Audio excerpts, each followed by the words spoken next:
오늘 우리에게 주시는 하나님의 말씀은 신약성경 갈라디아서 2장 1절에서 10절 말씀입니다. 신약성경 사도 바울은 앞서 자신의 예수님 그리스도의 계시를 받아 하나님의 사도가 되었으며, 그리고 그 후로 예루살렘에 찾아 게바와 야고보 사도를 만났다고 이야기를 합니다. 오늘 말씀은 바울이 다시 예루살렘을 방문했을 때 자신이 전하는 복음에 대해서 예수님이 교회의 지도자들을 제가를 받았다는 이야기를 하고 있습니다. 1절 말씀입니다. 14년 후에 내가 바나바와 함께 디도를 데리고 다시 예루살렘에 올라갔나니. 아멘. 14년 후라는 말은 갈라디아서의 기록 연도에 대한 주장에 따라서 예루살렘에 처음 방문하고 14년이 지난 시기를 뜻하는 것으로 보기도 하고, 또 1장 18절에 연결되는 말씀으로 보아 바울이 회심한 지 14년 후를 뜻한다고 보기도 합니다. 후자의 입장에서 보면 이 말씀은 사도행전 11장의 정황과 연결되는 내용으로 파악할 수 있습니다. 즉 바울은 기근으로 고난을 받는 유대의 성도들을 돕기 위해서 구제금을 가지고 안디옥에서 예루살렘으로 향했던 것입니다. 바나바는 이미 널리 알려진 교회의 어른으로 함께했고 디도를 수행하는 제자로서 따라갔을 것이라 추측할 수 있습니다. 그래서 2절에서 이렇게 계속해서 이어갑니다. 계시를 따라서 올라가 내가 이방 가운데서 전파하는 복음을 그들에게 제시하되 유력한 자들에게 사사로이 한 것은 내가 다름질한 것이나 다름질하는 것이 헛되지 않게 하려 함이라. 사도행전 11장의 28절을 보면 아가보라는 선지자가 성령으로 천하에 큰 흉년이 될 것을 예언합니다. 이에 제자들은 유대에 사는 형제들에게 부조를 보내기로 합니다. 바울은 이 계시를 따라서 혹은 성경에 기록되지 않았지만 자신이 받은 계시를 따라서 예루살렘에 올라갑니다. 그리고 이방인들에게 전하는 복음을 그들에게 제시했다고 합니다. 특별히 유력한 자들, 즉 예루살렘의 교회의 지도자들을 사사로이 만났다고 하는데, 이 말은 공적인 자리를 마련하지 않고 개인적으로 만났다라는 뜻입니다. 그렇게 한 이유는 본인이 달려왔고 또 달리고 있는 일이 헛되지 않은 것이 되지 않는 것을 말하고 있는 것입니다. 이 말씀의 근거로 사도 바울은 그때까지 확신이 없이 복음의 사역을 계속해 왔다고 볼 수는 없습니다. 이미 바울은 1장에서 자신이 그리스도께 직접 계시를 받아 복음을 전했다고 말했기 때문입니다. 따라서 이 말은 예루살렘의 지도자들이 자신들에게 전했던 복음과 조금이라도 다른 말을 하거나 혹여나 바울의 사도로 인정하지 않을 때 생길 수 있는 문제에 대하여 염려하고 볼 수 있습니다. 그런 경우에는 바울이 전하는 복음과 사도권을 정당성을 공격하는 자들 때문에 자신이 복음 사역과 교회 공동체가 위험에 처할 수 있었던 상황이었기 때문입니다. 그래서 3절에 이와 같이 말씀하고 있습니다. 그러나 나와 함께 있는 헬라인 디도까지도 억지로 할례를 받게 하지 아니하였으니, 하지만 예상한 대로 예루살렘 어른신들은 디도에게도 할례를 받으라고 종용하지 않았습니다. 거짓 교사들은 할례를 받지 않으면 구원받을 수 없다라고 속였지만 정통 중에 정통인 예수님의 제자이자 교회의 지도자들은 그렇게 하지 않았다고 바울은 분명하게 밝힙니다. 우리 함께 4절 말씀 함께 읽겠습니다. 4절 말씀입니다. 이는 가만히 들어온 거짓 형제들 때문이라. 그들이 가만히 들어온 것은 그리스도 예수 안에서 우리가 가진 자유를 엿보고 우리를 종으로 삼고자 함이로되. 아멘. 바울은 이런 문제가 발생한 이유가 거짓 형제들이 예수 그리스도의 복음을 훼손하고 그리고 율법으로 돌아가야 한다고 주장했기 때문이라고 말합니다. 그리고 심지어는 할례를 받지 않으면 구원받지 못한다고 주장을 했습니다. 바울은 이처럼 할례를 주장하는 이들에게 격분하여서 갈라디아서를 기록했던 것입니다. 그래서 갈라디아서의 핵심의 이슈는 할례입니다. 바울은 갈라디아서 5장 2절에서 너희가 많이 할례를 받으면 그리스도께서 너희에게 아무 유익이 없으리라고 하면서, 또 12절에서는 스스로 베어 버리기를 원하노라고 말하기까지 했습니다. 이 말은 표피를 베어버리라는 뜻으로 교회에서 할례를 주장하는 자들을 도리어 할례하여 제해버리라는 과격한 주장을 말합니다. 바울은 가만히 들어와서 엿보는 그들의 은밀한 행위가 자유를 빼앗고 그리고 종으로 살려는 시도를 함을 여는 시도로 파악했습니다. 바울이 말하는 자유는 무엇입니까? 특별히 갈라디아서는 자유를 여러 차례 언급하는데 일반적으로 자유란 적극적인 의미에서는 원하는 대로 행할 수 있음을 그렇게 의미를 나타냅니다. 그리고 또 소극적인 의미에서는 제약을 당하지 않고 원하지 않는 것을 하지 않는 것을 나타내는 상태를 말합니다. 사도 바울이 말하는 자유는 기본적으로는 할례로 대표하는 율법의 요구에서 얽매지 않는 상태를 말합니다. 하지만 주의해야 할 점이 있습니다. 율법 자체가 악하거나 사람이 속박하는 것이 아니라는 사실입니다. 그리고 은밀한 의미에서는 율법의 법조문조차도 그 자체도 악하다고 선하다고 규정할 수 없다라는 것입니다. 법은 법관의 해석을 거쳐 적용되어야만 실용성을 지니기 때문입니다. 율법도 그러합니다. 유대인들은 점점 율법의 문자적인 제약으로 해석하고 적용하면서 그 뼈대와 형식만 중시하게 되었습니다. 그렇게 율법은 육체에 자랑하는 형식이 되었습니다. 하지만 이와 반대로 예수님은 율법의 의도를 정확하게 파악하시고 적용하셔서 율법을 완전히 살아내심을 완성하셨습니다. 온 율법은 내 이웃을 사랑하기를 내 자신같이 하라는 말씀으로 정리합니다.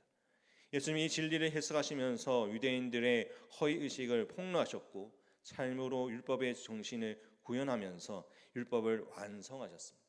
즉 우리를 사랑하셔서 대신 죽으심으로 율법의 저주 아래에 있는 자들을 속량하시고 구원하시기까지 한 것입니다. 이런 의미에서 이제껏 세상에 존재했던 모든 이들 중에 가장 자유로운 이는 예수 그리스도였습니다. 예수님은 율법의 행위에서 속하지 않고 율법의 정신을 실천하신 분이셨기 때문입니다. 율법이 가장 온전하게 성취하신 예수님은 모든 사람, 모든 관계, 모든 제약으로부터 자유하셨습니다.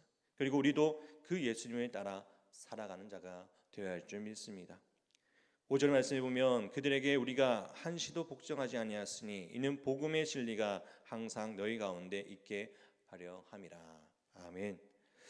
하지만 율법의 껍데기에 복종하면 자유를 잃게 됩니다. 그래서 바울은 거짓 교사들에게 조금도 복종하지 않았다고 말합니다. 그런데 자유란 큰 대가를 치러야만 얻을 수 있는 것입니다. 우리는 모두 자유를 갈망하지만 자유를 감당하기 벅차기도 오히려 포기하기도 합니다. 자유하기 위해서는 항상 진리 위에 스스로 판단하고 결단하고 그리고 실행해야 하기 때문입니다. 그리스도인이 된 이방인들 또한 유대인들의 육체에서 시작하여 믿음으로 온 자들에게는 각자의 이유로 다시 육체로 돌아가게 될 것입니다. 그럼을 통하여서 우리가 하나님 앞에 진리 안에서 참된 진리를 구하며 하나님 앞에서 참된 자유를 얻는 자가 되어야 할 줄 믿습니다. 또한 인간의 재성은 인하여서 외적 형태의 남에게 강요하거나 자신의 우월함을 느끼게 되어서는 안 된다는 것입니다. 사도 바울은 이러한 형상을 보면서 우리가 항상 복음 안에서 복음의 진리 안에서 항상 서는 자가 되어야 한다는 것입니다. 주의 말씀 안에서 복종하는 자가 되어야 한다는 것입니다. 복종하지 않는 삶은 피곤하고 위태하여서 목숨을 그 대가로 요구합니다. 하지만 성령님은 언제나 목숨의 위협을 극복할 수 있는 능력을 보여주시면서 그리스도를 나타내심으로써 우리가 자유하게 살아가도록 힘을 주시는 것입니다. 6절 말씀에 보면 유력하다는 이들 중에 본래 어떤 이든지 네가 상관이 없으면 하나님은 사람을 외모로 취하지 아니하시나니 저 유력한 자들은 네게 의무를 다하여 준 것이 없고 이렇게 말씀하고 있습니다. 바울은 유력한 자들 그들 중에서라는 말로 씀으로써 그 지도자들 과대평가할 것이 없다는 점을 보여준 것입니다. 하나님이 사람을 외모로 취하지 아니하시기 때문입니다. 하나님께서는 그 말 그대로 사람의 외적으로 형식만 중요한 것이 아니라 그 내적으로 내용이 중요하다는 것을 말씀하고 있습니다. 하지만 바로 그들의 기둥 가운데 여겨지고 자라고 있던 말하면서 형식으로 인정했던 것입니다. 그 유력한 자들도 사도 바울이 전하는 복음과 그가 행하는 전도 사역에 이의를 제기하지는 않았고 무엇인가를 더해야 한다고 형식으로 더 부과하지 않았습니다. 그들 모두 형식이 아닌 내용의 중요성을 잘 알고 있었기 때문입니다. 진리의 말씀 안에서 온전히 서기 위해서 그들은 하나님의 말씀 안에서 온전히 나아간 자가 되기를 소망했습니다. 그리고 7절에서 9절 말씀을 이렇게 나와 있습니다. 우리 함께 7절과 9절 말씀을 함께 읽겠습니다. 7절에서 9절 말씀 함께 읽겠습니다. 도리어 그들은 내가 무할례자에게 복음을 전함을 맡은 것이 베드로가 할례자에게 맡음과 같은 것을 보았고 베드로에게 역사하사 그를 할례자의 사도로 삼으신 이가 또한 내게 역사하사 나를 이방인의 사도로 삼으셨느니라. 또 기둥같이 여기는 야고보와 게바와 요한도 내게 주신 은혜를 알므로 나와 바나바에게 친교를 악수를 하였으니 우리는 이방인에게로 그들은 할례자에게로 가게 하려 함이라. 아멘. 바울은 그 예루살렘 지도자들에게 두 가지 면에서 자신이 인정했다는 점을 말하고 있습니다. 첫째는 베드로가 할례자에게 복음을 전함을 맡음과 같이 바울이 이방인들에게 복음을 전함을 맡은 사도임을 인정해 주었습니다. 그리고 교회들의 기둥 같은 야고보와 게바와 요한 또 바울이 받는 은혜는 하나님이 주신 은혜임을 인정했습니다.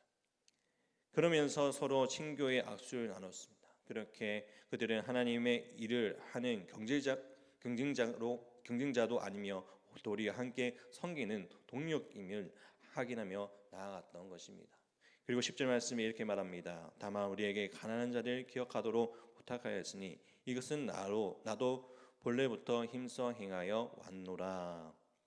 그리고 한 가지만 부탁합니다. 가난한 자를 기억해달라는 것이었습니다. 자유는 무엇인 건지에 대한 해답을 여기에 등장하는 것입니다. 자유는 자신의 욕구를 충족하기 위해서 무엇인가를 할 수 있다거나 자신의 욕구를 충족하는 일에 그것을 제약받지 않는다는 태도를 사고가 아니라는 것입니다. 오히려 자유란 예수님이 본을 보여주신 대로 남을 위해서 무엇을 할 수 있는지 그리고 남을 위해서는 나라는 속박에서 나의 욕구라는 한계에서 제약받지 않겠다라는 뜻입니다. 그리고 그러한 삶의 양식은 가난한 자를 기억하고 돕는 모습을 나타냅니다. 잠언 14장 31절에 이렇게 말씀합니다. 가난한 사람을 학대하는 자들은 그들의 지으신 일을 멸하는 자요 궁핍한 자를 불쌍히 여기는 자는 주를 공경하는 자니라. 가장 약한 자를 대하는 태도가 바로 그 사람을 지으신 하나님을 대하는 태도라는 것입니다. 일찍이 그리스도인들은 이웃을 헌신으로 사랑하는 자로 널리 알려져 있습니다. 이웃을 위해서 모든 것을 아끼지 않고 내놓는 모습이 그 말로 기독교가 가지고 있는 가장 위상적인 모습입니다. 원동력이 되는 것입니다. 이 말로 이와 같이 이웃을 내 몸과 같이 사랑하는 예수님의 말씀과 같이 우리의 이웃을 사랑할 수 있는 자가 되어야 할 줄 믿습니다. 지금 우리는 무엇을 위해서 그렇게 내 자유를 주장하고 추구하고 있는지를 돌아보아야 할 것 같습니다. 오늘 말씀을 통해서 우리가 항상 주의 말씀 안에서 자유를 누리는 자, 또 우리 가운데 함께 하시는 주님을 바라보면서 말씀을 의지하며 나아가는 자가 되어야 할 줄 믿습니다. 우리가 항상 주의 말씀 안에서 나의 진리 안에서 온전히 설 수 있는 자가 되기를 소망합니다. 또한 우리의 욕심과 우리의 욕망을 위해서 살아가는 것이 아니라 하나님의 뜻을 구하며 살아갈 수 있는 그때 우리에게 주신 하나님의 참된 진리 안에서 나아가는 참된 진리의 자유를 누릴 수 있는 우리 모두가 되기를 간절히 바랍니다. 항상 주의 말씀 안에서 온전히 설 수 있는 우리 모든 성도님들 되시기를 간절히 축복합니다. 이 시간 우리 함께 기도하기를 소망합니다. 다른 사람이 나를 이해하고 받아들이지 않을지라도 지금까지 다름질하는 것이 헛되지 않다는 확신을 갖는 우리가 되도록 해달라고 우리 함께 기도했으면 좋겠습니다. 나에게 또한 내게 속한 공동체 안에서 가만히 들어와서 우리를 엿볼 수 있는 그들이 있습니까? 그런 요소들이 있습니까? 그것을 대응할 수 있는 우리들이 되기를 소망합니다. 헛된 것을 통하여서 살아가는 것이 아니라 하나님의 본질적인 하나님의 말씀 안에서 복종하며 살아갈 수 있는 우리들이 될 수 있도록 해달라고 함께 기도하기를 소망합니다. 또한 우리가 오늘 우리 교회의 아픈 하늘들 위해 함께 기도하기를 소망합니다. 박구영 장로님, 김몽자 권사님, 신현철 집사님, 김남희 집사님, 유광순 권사님, 정가진 집사님, 이규대 집사님, 김삼재 장로님, 하나님께서 회복의 은혜를 더해달라고 함께 기도해 주시기를 바랍니다.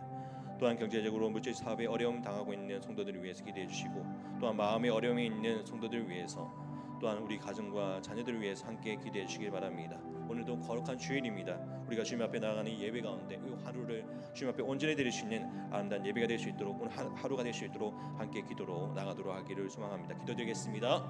사랑의 하나님 아버지 감사드립니다. 우리의 삶 가운데 언제나 함께 하시고 늘 동행하시는 주님을 찬양하며 경배합니다. 아버지와 주님께서 주시는 은혜 가운데 살아감을 통하여서 우리가 정말 주님의 말씀 안에서 살아가기를 소망합니다. 나의 진리가 되시며 나의 생명 되신 주님을 바라보게 해주시고 오직 하나님을 바라며 나갈 때 우리가 믿고 나가는 그 복음의 진리 안에서 온전히 살아갈 수 있는 우리의 삶이 되게 하여 주시옵소서.